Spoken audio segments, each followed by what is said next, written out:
make that 1 minute past 12. I know everyone's time is precious, so let's get started. I am absolutely delighted to see so many of you joining our webinar today in celebration of International Women's Day. So happy International Women's Day, everybody. It will come as no surprise that our focus is all about women in data and tech, and I am excited and indeed honoured to be joined by our fabulous panel guests today. We have Maaike van den Branden, the Chief Digital Officer at Mumsnet. Welcome, Maaike. And Ming Tang, the Chief Data and Analytics Officer at NHS England. And we do have apologies from Suze Howes from Marks and Spencer's, who was due to join us today, but unfortunately is unwell.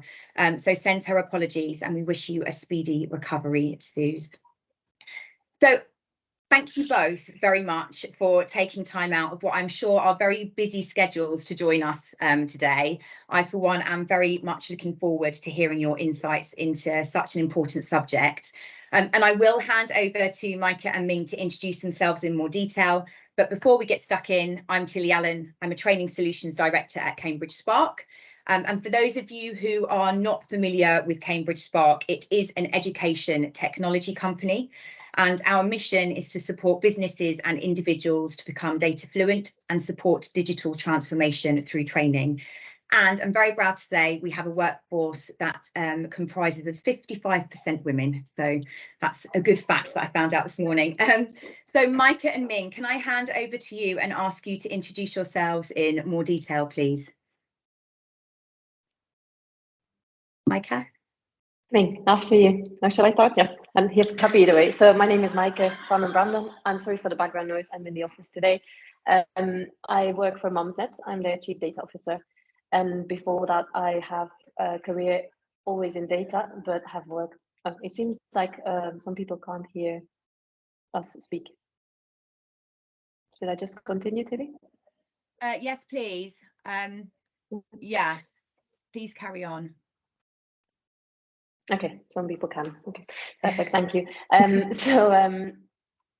I've worked in retail loyalty data in the first decade of my career. So I've worked with Tesco's, with Sainsbury's in Belgium with a retailer called Deleuze. And then I've worked in loyalty in general with lots of brands around the world. My prior job to this one was Associate Director of Data Analytics, Data Science for Compare the Market, and have joined Mumsnet 4 months ago and look after their data team. A much smaller team than Ming's team, I assume, but hopefully my experience will still be relevant for this webinar. Thank you, Maaike. Ming, over to you. Thank you. Can you hear me? Yes. Okay, great. Hi, everyone. I'm Ming Tang. I'm the Chief Data Analytics Officer for NHS England. I've got quite a potted career path so far. And hopefully that's something we'll pick up later, but I'm a pharmacist by profession. I started my career kind of in pharmaceuticals for GlaxoSmithKline, worked in operations. Then I did my MBA and then went and joined Accenture as a strategy consultant and a supply chain consultant. I finished there as a partner, working overseas quite a bit on global supply chains.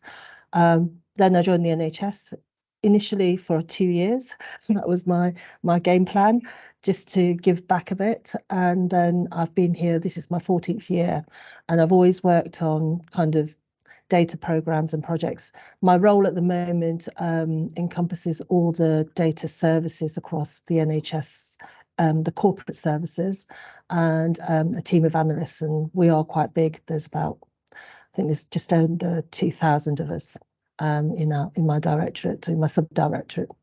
But we deliver a lot of services, not just for the corporate use, but across the NHS. And I'm also head of profession for data and analytics across the NHS. So hoping to make some progress in that area this year. Fabulous. Thank you both so much. So let's get on to the subject we're all here to talk about. I think gender diversity in the workplace is definitely something that we've been hearing lots about over the past kind of decade, and something that I think businesses have been striving to achieve. But I think particularly in the tech industry, we have a long way to go. And to demonstrate what I mean by that, a recent article from the UK Tech News reported that in 2022, just 22% of roles in the industry are held by women. And whilst I know that there are initiatives in place, and one that I can think of has recently been introduced by the MP, Kemi Badenoch, which aims to support people who've taken long career breaks and who are trying to get back into STEM careers through training. But I think the fact still remains, it is challenging for women to get into this industry, and particularly in leadership roles.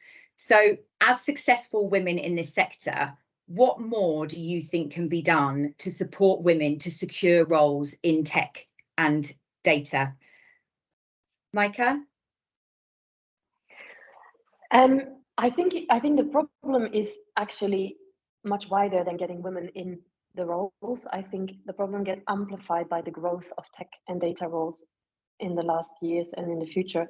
I think I looked up some data, and in the US, they predicted 22% growth in the field by 2030, and in the UK, 33% growth.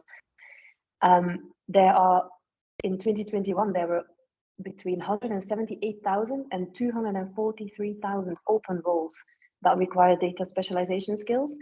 And on top of that, 48% of businesses are recruiting in the field, but are struggling to hire. And then I thought, it's not just in data. I think we need to get women back into professions, especially after lengthy career breaks or maternity leave across everywhere. But with data, it's even harder because the influx of women in the domain is too low. You mentioned 22% of the workforce is female. If we look a step back in education, we can see that only in higher education, 35% of women are in core STEM subjects. So not even all of those make it through into the actual profession.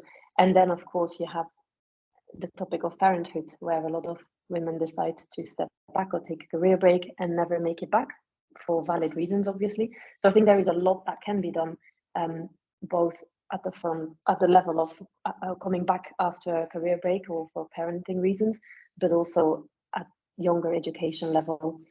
And I think one more data point I found, sorry, I'm working in data, so of course lots of data points that I found really interesting, was a government report on attitudes to a STEM subject. And apparently women enjoy them less than men. So 32% of women or students say they enjoy the subjects versus 59% of men. So I think we have an issue very early on in education already that we should tackle. Thank you.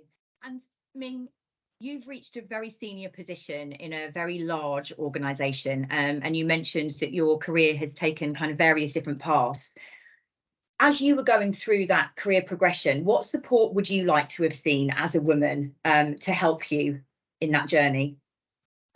I think for me, it's actually not just having role models, because that's quite an easy thing to say, but actually having senior women and senior men who actually take you aside and show some interest in your career, but also mentor and support in a different way.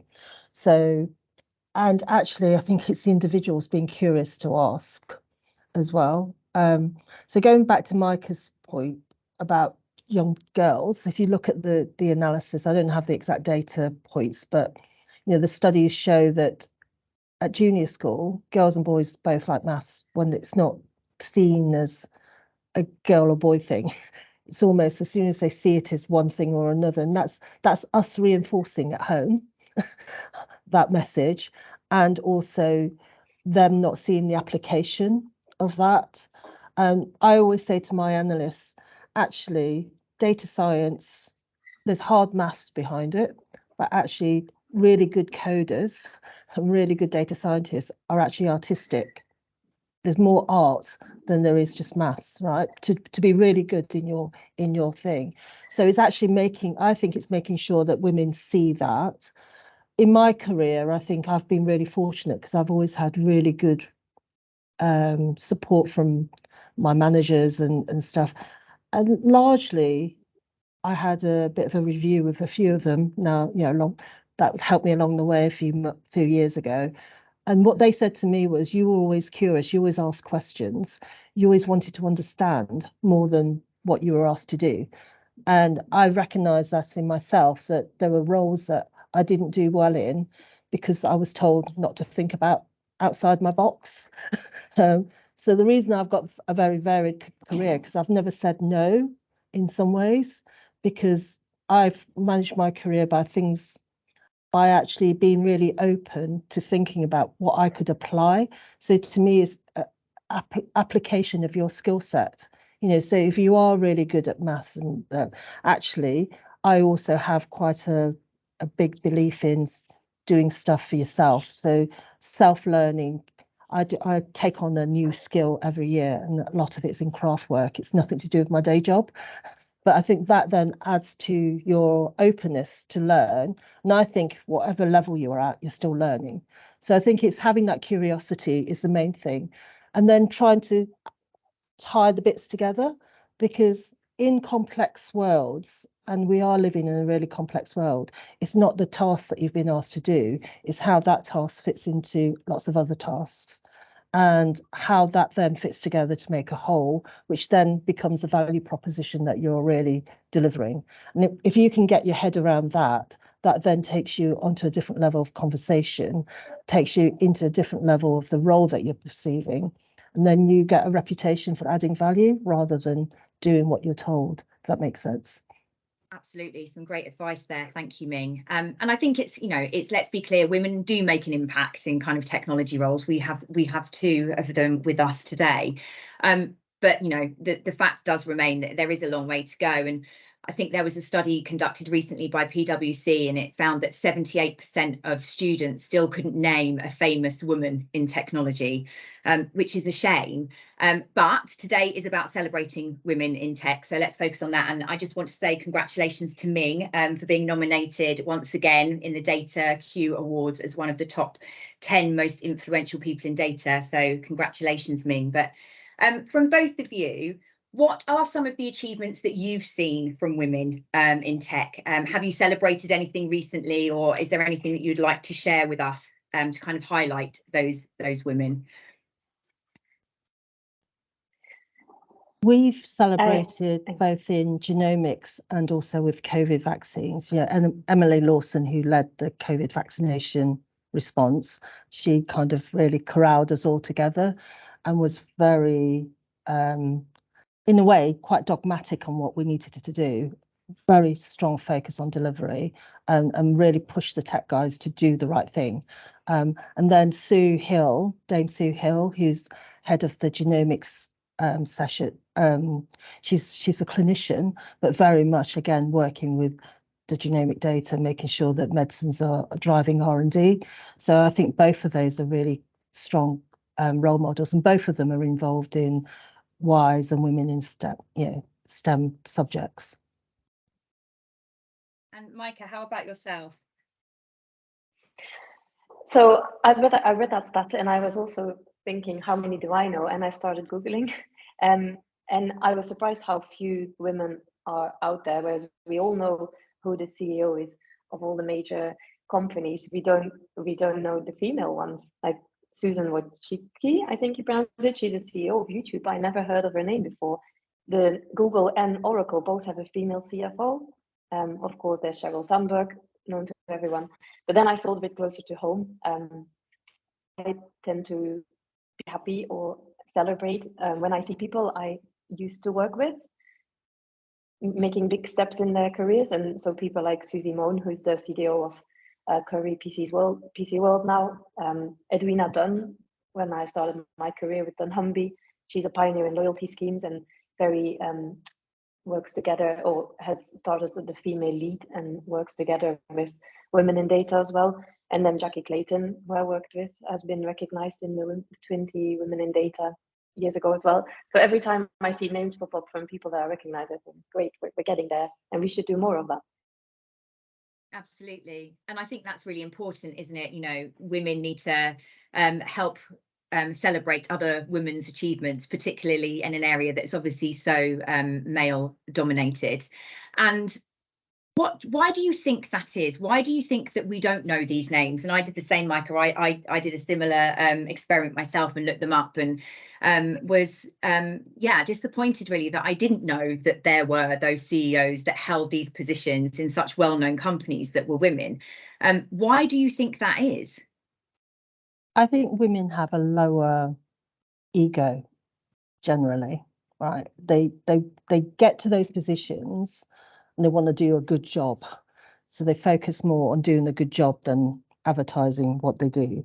And, you know, unless there are awards that, you know, people nominate you, I don't think, as a woman, I've never nominated myself for anything, but I think lots of men do, right? So there is a difference, you know, and lots of them will spend, you know, the $5,000 or whatever to do the magazine spread, you know, because that's how much, you know, a lot of these spreads that you see, it's $5,000 or $6,000. You know, I wouldn't justify that from a public money perspective, but lots of people do.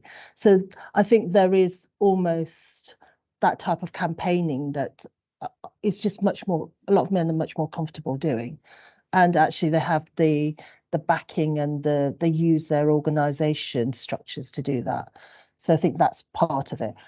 I think it is changing, and I think it's for us all to maybe make it more known where women are doing so well, because it is. I mean, I look at Di Maisie, who's at WPP. That's a real male-orientated world, and she's global lead for data, and she's doing a fantastic job there.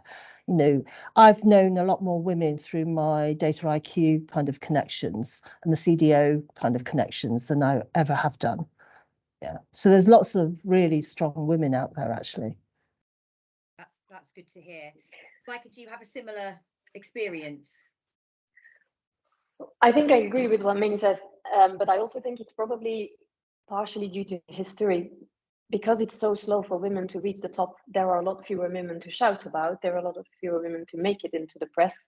But I think if we all recognize this, then we should make further efforts to make women more visible, and then hopefully over time it will catch up. But I think we have to make conscious efforts to make it happen faster and not let it last for another 2-3 decades until we're at the point where small children or teenagers can name and look up to people that are known in the world for being good with data and tech. And I think we should grow the nation's interest in neurodiversity, because I think women do, you know, there's a bit in the chat, women do look at things differently, and you do tend to focus more on the holistic delivery rather than just the narrow delivery. That you know, success for most women is more about how it all comes together rather than the individual parts. And I think we should celebrate that, and that might help us both bring different voices that are less loud, which will then allow us to grow more and be a bit more visible. And I think there's something to be said, isn't there? You know, yes, we need to do something about exciting and energizing young girls, I suppose, and understanding that this is a viable career, and, you know, something that would be very rewarding. And what more do you think could be done at kind of that level? I know that, you know, there's schemes now and companies out there, for example, that focus on young girls getting into coding, which is fantastic, something that I never even knew existed when I was younger. And, you know, at Cambridge Spark, we run boot camps, for example, for individuals who want to start either a career or they've had a long break and they want to re-enter into that area. Are you guys aware of anything that is happening, that if anyone is out there listening who is interested in getting involved, are you aware of any schemes, or have you got any advice to individuals who might want to embark upon that career? Ming? We're looking as an NHS on apprenticeships for people that have just done their A-levels or before A-levels, actually, because I think actually, if you look at when people switch off, it's when they select either O-levels or A-levels, or, you know, whatever, GCSEs and whatever. So I think it's at that stage. And the reason, the war on talent and the fact that we can't particularly in the data space, and particularly in the NHS, a lot of the stuff that we do, the analysis we do, has to come side by side, the context of that data, as well as the technology, as well as the technical skills. So, and you can only do that if people spend time with that type of data within an environment. So I think what we're trying to do is increase the number of apprenticeships that we do. We're looking at what can we do in terms of outreach to schools, so that we can, as local systems, so it's not just all in the centre of London or Leeds, but actually out in the NHS. We've started a lot more universities for medical degrees across the country. That's really to make it less elitist, and I think we need to do something similar as part of my plans for the next financial years. Can we do something similar for data and tech? Mike, thank you. So I'll talk more in general, because obviously OneZ is a very female-heavy organization, so I'm very fortunate to have lots of women in my company. But I was thinking from the perspective that, so I've seen great organizations, like I've worked at Cambridge Park on the apprenticeship, and that has been very successful in my previous company. But I know a company called Dig Data, which was founded by Rachel Keane, who is a former Women in Data founder, and I think that focuses on slightly younger people than the apprenticeships with Cambridge Park, the Girls in Data, of course. So I think these are all great initiatives, and we should continue the efforts there. But I think we should start earlier in education. And I say this from a parent. I have a daughter in year 1, and I am surprised how much time in the syllabus goes to, for example, RE in a non-religious school. They have to learn about religion. Definitely, they need to understand different religions, but why is, data is at the core of the world's biggest economies. They need to learn that from primary school onwards, whether it's through people coming into their classrooms and talking about what it is, because children can empathize with what they see. So they say, I want to be a teacher, I want to be a fireman, I want to be a policeman. They don't say, I want to be a data scientist. That is intangible for them. So we need to make it easier for children to understand what that means, analyzing data, what data is. And we don't have to, they are smarter than we think. They might not be able to code, but they are all very quick with iPads, with phones. My children watch TV, yet they know how to manipulate an iPad and find my camera on there. We can set up after school clubs related to coding and to data, understanding data, playing with data, presenting data, finding insights in data. It doesn't have to be technical, but just trying to make them understand what it is, so they can imagine it from a young age onwards. Because myself, I only found out about this career when I was in my continued education already. I did a master's degree in data science. It should be much earlier than that. We should start when they're in primary school. That is my biggest, I think, frustration. And it's probably not just with the data profession. There are lots of professions that are too complicated for children to understand, but where a lot of the STEM subjects would be beneficial for that job. And so getting them acquainted very early on in the education years seems beneficial. Yeah, and I think, it's inevitable, isn't it? Data is only ever going to become a more vital part of everything we do, not just in the workplace, but how we live our lives. So it's vital, I think, that is introduced to not just young women, but everybody at a younger age, to set themselves up for success, I guess. So I think where we are at the moment, I think there's a balance of children coming up the ranks and younger, but also reintroducing women back to the workforce. I really like what Juliet Bauer's done in I've forgotten the name. My brain's a bit full today. In terms of kind of the GP services that they've done, but they've created a workforce model, which allows women to work as sessional workers, which they can then balance with their childcare, etc. I'm sure that's what you do at Mumsnet as well, Mika. But I think we should be doing that more as a normal thing.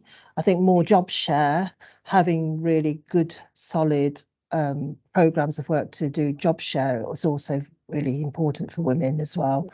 Just trying to challenge and balance the workforce model with the kind of ability for people to take time off to have children, but don't feel guilty about it. I think that's really important, because then you don't lose your skills. Because the biggest I found in consultancy, when I worked in consultancy, really bright consultants of mine would take a year out to have a child, by the time they come back, they've lost the context and the rhythm, and it's really hard for them to then get back into it. Whereas I think, in the NHS and other areas, it's probably more acceptable and more deemed as a normal thing for you to interface your career with raising a family. But it's still hard. We don't make it easy. And I think that's some of the things that we need to sort out. Yeah, and I think it's in an industry that's the tech industry, things evolve and develop so rapidly that when you do take a break and you come back, you may have lost your confidence a little bit because you haven't been at work, but also things around you have changed so much. So that bit around kind of training and personal development, I think, is really key. And I'm just going to pause for a second because we've got some interesting comments in the chat box.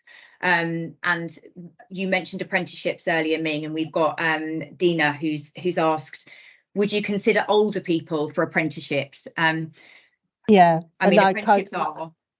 Yeah, I did. It's the term's quite difficult, isn't it, for older people? But it is. It's not just for the young. It's for, and we're using, Cambridge Spark. We use Multiverse to do both our own workforce, but other programs. There's quite a lot of them now, because, the thing that a lot of organisations don't realise is actually the apprentice levy that the government pay every organisation to use can be used as part of this for retraining and development. And that's why I think, we should really make sure that wherever you work, you're taking full advantage of that. Absolutely. And I think as well, apprenticeships are a great way of gaining skills and applying them in the workplace. But there are other things out there as well. I mentioned before Cambridge Spark run boot camps, and I met some people actually recently following a boot camp we ran, and I met some lovely women who had taken a career break, but they wanted to either start a career in STEM subjects, or they had a career and had taken a break and wanted to rejoin it. So I think drawing attention to activities and schemes like that are really important. We do have a question for you, Ming. It asks, is there an NHS programme that supports women to progress into leadership roles? And is there a strategy around that at the moment? And I think that's a really important point to make. There are quite a few. If you go into the Leadership Academy, I think someone's actually responded. If you go into the Leadership Academy, there are a number of different courses. Really, there is courses for, and their programs are usually about 18 months. So they are action learning sets, and then some kind of weeks, so many weeks within the group at, either at King's Fund or at the Leadership Academy. So if you go onto that website, there's quite a few. And you choose it according to your interest and your needs. You do need to make the case for it from a management perspective, but they are there. Thank you. And Micah, I think this is a question for you. Richard asked, do you think now that we work from home and there's more of a kind of hybrid working model, that it's made it, I guess, a little bit easier, or has enabled women to pursue a career in kind of data and digital roles? I think so. I think we should definitely embrace hybrid working. I'm all in favor of hybrid working, but I'm not saying it's a walk in the park. It doesn't make it easy. Visibility, unfortunately, is still so important for career progression. So you have to have a company with a company with the right mindset, company who believes it doesn't matter where you work from, as long as it's about your results and your performance, and it's not about how much time you spend in the office with somebody. But I've unfortunately seen so many examples where it's not definitely working. Companies trying to push for people back in the office more for whatever reasons they may have is not helpful. So people joining and then being pushed to come more might be pushed out again because of that. I'm a firm believer. I worked in a global role. I looked after the data science team for EMEA, which then became Cognitive when they were bought. And I had a team spread from Australia to Minneapolis. I saw my direct reports once in a year. I never saw the others in person because that was just before COVID hit and travel was already being reduced. And it was a brilliant experience because I created really strong relationships with people, even though we never saw each other in person. We had to collaborate on clients that were all over the world. So I believe it's possible. And it has made my life personally very, well, it's made my life work for me, because I don't think I could have had 2 children and do what I do work-wise without all the flexibility that has been offered to me, without all the support from great managers. And that's what I'm trying to pass on to people in my team, because I don't believe you can do it if you don't have the right support, the flexibility, like Ming says, the job sharing, or I know different sectors will work differently, and Sainsbury's had job sharing concept. People could work 2.5 days and share their role with somebody else. It has its own complexities and difficulties, but they're all things we should consider more to make work. Absolutely. That said, I work 80% of the time and I do a full-time job, whereas my predecessor, both here as with CTM, would have had the same role and get paid more for it. But that's a sacrifice I'm willing to make to see my children a little bit. Yeah, thank you. Thanks for sharing that. And we've got an interesting question, actually. So once women are in these positions and they do secure a role, what do you think could be done to protect them more once they are there, and keep that talent, retain that talent within the industry? Any insights into that? I think it's really difficult, this one, because there is a corporate view and there's a personal view, isn't there? And it's how do you find support? How do you build a support network within the world that you work? Is kind of my lens on this. So, for instance, you know, in my last job, when I changed jobs, one of the things I did was very much think about not just the job that I was being asked to do, but who I would need to interface with. And then before taking the job, I went and spoke to those people and asked them what they thought of that job. And I think partly it's being proactive in asking for help, because I find that, now I might just be very lucky. Whenever I've asked for help, people tend to give back in swathes, right? And it's because I'm asking because I genuinely am interested, but also because I can see where there could be pinch points and where things could get difficult. So actually being quite open and showing your vulnerability in that way up front helped. Then when things went wrong, you had some different people to go to, because I think what happens in these situations, you get isolated into the same pattern, and if you don't have a broader network to go and help you think it through.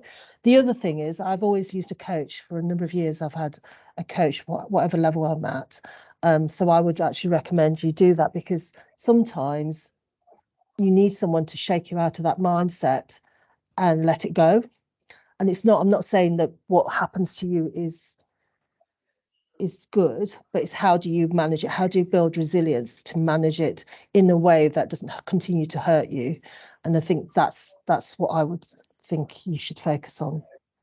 And if it's a bad environment, you just need to get out of it.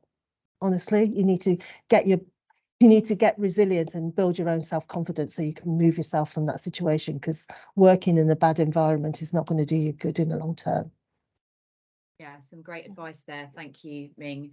And I think there is something to be said in terms of attracting women into these roles in the first place. And I think there was a survey done recently by Women in Tech, and it reported that women are looking for something different, perhaps, when they're looking at those job descriptions. And I think it was 50% of women said that things like flexibility, or the opportunity to have flexibility in their role, working from home, which we've mentioned before, opportunities to grow and training were the most important things that a woman would look for in that job description. You know, in the roles that you have and you recruit for, is that something that you both are conscious of in when you're recruiting into positions? Micah? As I said, I'm trying to lead by example. So I try to give what I've received and what I feel has progressed my career. So first of all, I've focused on, and that's an advice one of my managers early on gave me. She said, see it as a train, and you're one of the carriages, and the train will pull you forward. So you create a network, and the network will help you. It's, of course, you have to perform well and you have to be reliable and generate results. But I think if you create a good network with people that know what you stand for and what you can deliver, they will trust you in future jobs as well. And that has helped me the last decade massively, that advice. Find the right people in the organization to build relationships with, and not necessarily just your manager. Create a wide network, because that will give you support. But apart from that, I think I'm very, very mindful about it, because I'm in exactly that position. I have 2 young children. I need flexibility for work, but I don't want to give up on a career. So I try to find a solution that suited me. And for me, that solution is Mumsnet. Although CTM, Compare the Market, also let me work 4 days a week, but I found the culture there much harder to do it in. I was, I think, one of the only people in the leadership team working not full time. But in my team there, in my direct reports, I had 2 women. They both requested flexible working, and I immediately granted it. No ifs, no buts. I didn't try and find holes in why this wouldn't work. We have to make it work. If that is what women ask, just give it to them. You'll get much better results when they're able to combine their personal life with work. And whether it's for work, for children, or for caring, or for other reasons, I think a lot of people have realized through the pandemic that you can combine so many things if you can job craft and life craft a bit and make things work better for you. So I've never set quotas in recruiting. I've tried to enforce removing unconscious bias. I've tried to make sure that whoever is doing the recruiting in my teams is a mixed panel, mixed backgrounds, wherever possible, because I've always been in data, but try to make sure, when I saw, why is there always 2 men recruiting and you're always bringing male candidates forward, there must be something wrong here. I can't believe that the men are always better than the women. So push in a woman in the recruitment process, and suddenly they're hiring a woman. So it's very simple things. Yeah, being very conscious of it and saying it when it's not working. I was very vocal with Compare the Market about the fact that I didn't think their hybrid working culture was working very well. I have raised everything in my exit interview, which was very hard to do. But yeah, as you said, leave the environment if it's not working for you. And that's it. I don't know bad words. It's a really good company to work for, but for my personal situation, it was really difficult. And I think that's, again, a really important point, you know, speaking out and being vocal and not being scared to, you know, present challenges to people and then work together to find a solution, I think is something that we all, men and women, need to do more together. And we do have a question actually from our CEO at Cambridge Spark Roll. He's asked, what more can we do to support? And I guess, what more can other businesses do to support with this? And do you have any recommendations of partner organisations that businesses can collaborate with, you know, to support women in tech? I think it's actually highlighting some of these different models and making sure that you point it out, because in a way you see a broader spectrum than we may do internally, and actually bringing that forward, and actually reminding us that, you know, some of the Cambridge Spark type of schemes can work across, you know, a diverse workforce, and making sure that we're held to account on that as well. I think that would be, and then I think it's what can we do to do things that are return to work boot camps, more of those types of things, making sure they're flexible for people to join. I think that's the main thing. Just having the opportunity, isn't it? A lot of this is about can we balance the opportunity with location, working hybrid, whatever, with the situation of the individual. Someone said to me many years ago, and it's a true fact, isn't it? You spend so many hours of your life in work. Why would you put up with a situation that makes you miserable? And I've always taken that, both in terms of being quite discerning about who I work for. I've walked away from really good jobs on paper because I've interviewed and thought, I don't like that person. I don't want to work for that person. And I've not accepted, because you can't be successful unless all those things come together. I think where some individuals, and it's not just women, they kind of fantasize that the person that you've met who's going to be your boss you didn't like, it's going to change when you when you join the organization. It doesn't change, right? And the situation, so if you test at interview whether flexible working is going to be and the answer is not very flexible, then it's not going to change once you're in there. You know, be quite discerning, because then you end up in a situation where you've accepted a job and you feel bad if you leave early because it looks bad on your CV. Yeah, I think it's opportunity is a big thing, isn't it? And you know, let's face it, not everybody kind of comes into this world with the same opportunity, and so that can make it far more challenging for people to pursue their goals, perhaps. And I think in the tech industry that is something that's quite apparent. So on that, what do you think we can start doing to at least kind of overcome some of those systemic barriers that do stop women from thriving in this industry? And I know that's a big question, but Micah, do you have any thoughts on that? I do. I think we should start removing stereotypes from childhood onwards.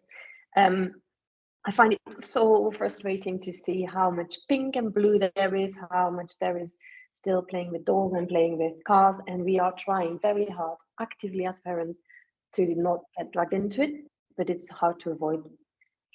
My daughter's being invited to princess birthday parties makes me literally want to vomit. I mean, there's nothing wrong with dressing up, but we are enforcing these stereotypes from so early in their lives, and I wish we could change that. I wish it would be more normalized for a child, for a girl to say, I love playing with cars and I want to be a mechanic. And it just doesn't happen. That said, there is a lot of change already. I mean, there are brilliant books for children out there celebrating strong women in the history of time. There are these little books, Little People, Big Dreams, and they exist for different age groups about the same people, but it means my 2-year-old knows who Rosa Parks is. My 5-year-old went to book day in school 2 years ago dressed as Marie Curie. So it helps, but it's still too small. But then I also think we should change the mindset. Any job is a woman's job, I read somewhere. If we believe we can do any type of job, I think that will help as well. And then there are bigger things. If only 1/5 of the workforce is female in STEM or in data careers, tech careers, then obviously it will be hard to have more women in leadership. So we need to enforce that, so there are good leaders visible and accessible to people on every level of a management, junior management, mid-management, senior management. So I always want to recruit the best person for the job, but in a pool where there's only 20% female, we are never going to change this imbalance if we can't enforce it. So let's try and enforce some quotas just temporarily to change the balance quickly, and then go back to hire the best person for the job. But otherwise it will take decades to remove this imbalance. And there are always good female candidates as well. So you need to then look beyond the risk of, oh, they might get pregnant, oh, they might be out, oh, they need flexibility. We need to change our mindset as a society. We need to make it work for women. It's not where my parents grew up, although my mom was a working mom as well. It was much more normalized for the woman to take on caring duties. If we want to believe it's possible to have careers, both male and female, men also have to do their part. They also have to start doing flexible working and contributing. It needs to become acceptable for men as well to do this, reduced hours, job sharing, but we're too old-fashioned. And if we stay like that, nothing's going to change. And I'm very, very lucky. I have a husband who does half of the homework, who also works 80%. We've both decided to reduce our hours to be there for our children more. I didn't have children to have them raised by anyone else. I have been told in the past when I left a job, why did you not ask for a pay rise so you can get a nanny? And I was fuming. I don't want a pay rise for a nanny. I want to see my children. I want to help them and bring them up in life. And I want to be a career woman and I want to learn. And I think it should be possible, but we need to change our old-fashioned mindset in society. Absolutely. Ming, do you share those views? I do. I think it is a societal thing because, you know, the organisations we work for are only one part of it. And I don't think unless we tackle it more carefully. And I think it's actually, I think we also as a society need to appreciate more what women do at home and actually the caring. So I've got a lot of staff who are carers as well. So they do that on top of their job, on top of childcare, on top of everything else. So you can see why, you know, you can't just change this with work because there's other pressures on them as well. So I was just reading the chat about the 4-day week. I think if we went to 4-day week and outcome based, then I think women would actually thrive because they're much more focused of getting in terms of getting the right results. Yeah, I totally agree with what Micah said.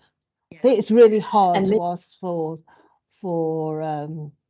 quotas, but I do think we need to have a chat about it as a society. Yeah. And I think it is society, isn't it? And I think everyone needs to do their bit to kind of change perceptions. And I know that lots of companies now offer much longer paternity leave, which I think is really important. So it's those changes that organisations can make to support and find solutions rather than, you know, women having to ask, which, you know, mean great advice, women should ask. But, you know, should they have to, I suppose, is the question. That, you know, things should be in place to support them. I'm going to challenge that because men do ask whether they don't care whether it's in place or not, right? And I think that is a bit of a difference. So in my workforce, men will ask, you know, I'm going up, I want to go up 2 steps on the ladder rather than 1. The women would just accept whatever's being offered to them, right? So they do ask and they're much more vocal about it. And that is part of why there is a pay gap difference. Yes, I agree, we shouldn't have to, but we also shouldn't say that it will all be done for us, if that makes sense. Absolutely. And it's also about having the openness that we share that. So if you've done something, we should be sharing that with our female network so that you're creating the support network for them to do the same thing. And you can point at it because some of the things that we do in secret, and not because on purpose, because we just don't talk about these things. Yeah, absolutely. I agree. Micah, go on. Sorry, there's a small delay. I agree, Ming. One piece of advice, if I may give that, what I've received from a friend was when you apply for a job, you don't have to share anything in relation to how you think about your life and you want to become a parent, or if you want to work part-time for other reasons. Make sure in your interview process you don't say anything about it. Pretend that you're all in for the job, show that you're capable, and then when they want you, start your negotiations. And that has worked for me 3 times now. And my friend, she was made redundant when pregnant, but wanted to find a job before she would go and have the baby. And she applied for several roles, got offered 2 roles. She hadn't told anyone she was pregnant. The one company was very disappointed that she had been dishonest in her interview process and had not shared that she was pregnant. The other company took her on board and said, that's not a problem. We love you for who you are. We want you. We think you're great. So she knew straight away that one company wasn't the one she wanted to work for. And for me, no one has ever said, once I got to that stage, no one has ever said, oh no, sorry, that's never going to work. Then they just find a way to make it work. But I think at the stage where you're competing against people that seem to be full on, they'll be working 100%. They won't go on maternity leave because they're male. At that stage, you probably have to blag your way through it and rely on your experience. and your subject matter expertise, and then afterwards, once you have an offer on the table, you start negotiating. There won't be many companies who withdraw that offer. It would look really bad on them if they do. Yeah, and I think being confident to negotiate is really important. A lot of women give an honest answer to what salary you want. You don't have to give people that information.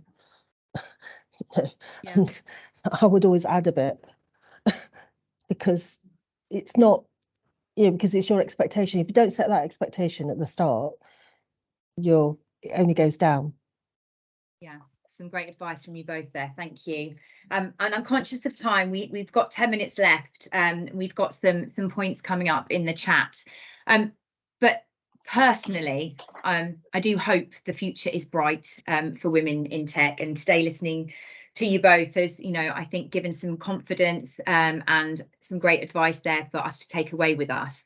And both of you, I think, are trailblazers leading the way for other women out there who might be listening in and, wanting to start a career and find some inspiration. But what would you like in an ideal world the tech industry to look like for women moving forward? Micah? I just said bright. We've already used that word, but I sincerely hope that when my children are adults and are in the job market, that panel debates on this topic don't have to happen anymore. That it's common practice, that there is some more equality, that it's all more accepted to have career breaks, to have children, and that you still want a career and still develop yourself, that it doesn't hold you back, that people are much more conscious about the topics and more educated about it. I totally agree. I think, tech, if you think about the advancements in tech, I'm just hopeful that I don't have children, but I hope the next generation is just a normal thing. It's not a big thing to a debate around what do I need to do. It's just equitable anyway, because the actual tech careers are really rewarding, and if we don't embrace it, we'll end up being overtaken by robots because that's the advancement in technology that we're in, and you want to be able to drive that. You want to make sure that there's a diversity of views in the development of all those new things, because a lot of it is going to become more diverse, more ethical as the technology grows. So actually having more women and diversity and neurodiversity, and that's really important for the sake of humankind, actually. Yeah, thank you. And we do have a few minutes left, so if anyone does have any specific questions they want to ask while we have Micah and Ming with us, please feel free to do so, don't be shy.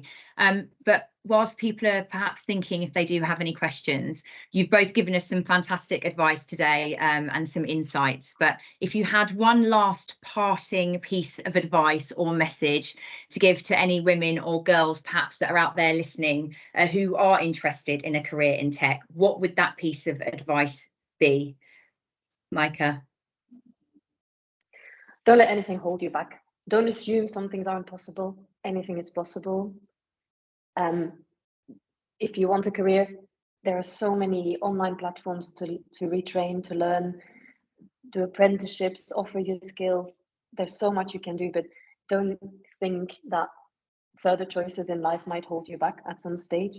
It shouldn't. And there are plenty companies out there that have the right mindset already and that will embrace people with very diverse backgrounds and wants and needs.